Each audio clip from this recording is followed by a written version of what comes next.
है और अब बारिश भी रुक चुकी थी और बड़ी मुश्किल से प्रिया को कुछ लकड़ियां मिलती हैं, जिनका मशाल बनाकर प्रिया गुफा के बाहर लगा देती है।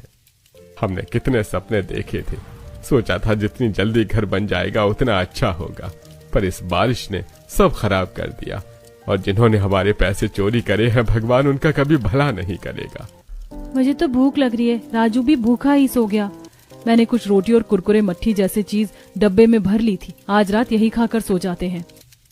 रात काफी ज्यादा हो चुकी थी, पूरा परिवार भूखा था, इसलिए वो लोग दिन वाली रोटी और कुछ नमकीन मट्ठी निकाल कर खाते हैं और सारी रात गुफा में ही सोते हैं। अगली सुबह होते ही मैं थोड़ा मजदूरी का काम देखने के लिए जा रहा हूँ, क्या पता कहीं कोई काम मिल जाए।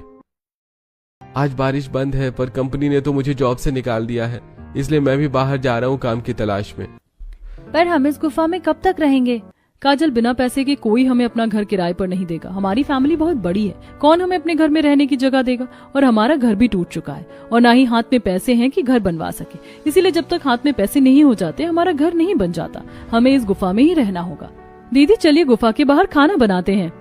अमित, सुरेश और दिवाकर काम की तलाश में बाहर जाते हैं तो वहीं प्रिया सिमरन के साथ मिलकर गुफा के बाहर मिट्टी का चूल्हा बनाती है और सूखी लकड़ी लाकर खाना बनाने लगती है। बहू, हम इस गुफा में कैसे रहेंगे? कुछ ही दिन में राशन भी खत्म हो जाएगा और हम अपनी रसोई बाहर नहीं रख सकते। ये जंगल है, रात को किसी भी वक्त कोई जानवर आ गया तो। आप सही कह रही है माँ जी, पर जब तक घर और पैसों का इंतजाम नहीं हो जाता हमें इस गुफा में ही रहना होगा। शाम को जब जेठ जी, पापा जी और दिवाकर जी घर आएंगे तो मैं उनसे कहूंगी कि जंगल के पीछे पहाड़ी से कुछ बड़े पत्थर तोड़ कर ले आए। हम उससे ही गुफा ढकने के लिए दरवाजा बनाएंगे। अगर हम लकड़ी का दरवाजा बनाते हैं तो उसे बनाने में समय लगेगा और जानवर उसे आसानी से तोड़ भी सकते हैं। पूरा परिवार बैठकर एक साथ खाना खाने लगता है। तभी कुछ बच्चे वहाँ खेलने के लिए आते हैं। राजू तो अपने पूरे परिवार के साथ गुफा में है, अब हम खेलेंगे कहाँ? बच्चों, ये जंगल तुम्हारे लिए सेफ नहीं है, यहाँ खेलना बंद कर दो और अब हम यहीं रहेंगे जब तक हमारा घर नहीं बन जाता।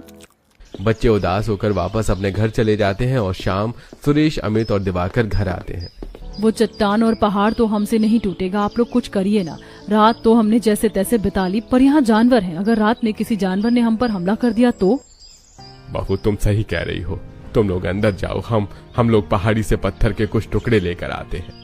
कुछ देर में सुरेश अपने दोनों बेटों के साथ जंगल के अंदर जाता है और वहां से कुछ बड़े पत्थर तोड़कर उन्हें हाथ से धक्का मारते हुए गुफा के पास लाते हैं। अगर हम इस गुफा को ढक देंगे तो हम अंदर ही फंसे रह जाएंगे। ये पत्थर बहुत भारी है, अकेले किसी से नहीं हिलने वाला। हाँ मैं जानती हूँ, आज रात इससे हम गुफा ढक लेते हैं और कल हम अपनी लकड़ी की रसोई और गुफा के लिए दरवाजा बनाएंगे। और अगर इस जंगल में जानवर हैं तो उन्हें गुमराह करने के लिए इस पत्थर को हम अपनी गुफा से थोड़ी सी दूरी पर रखें।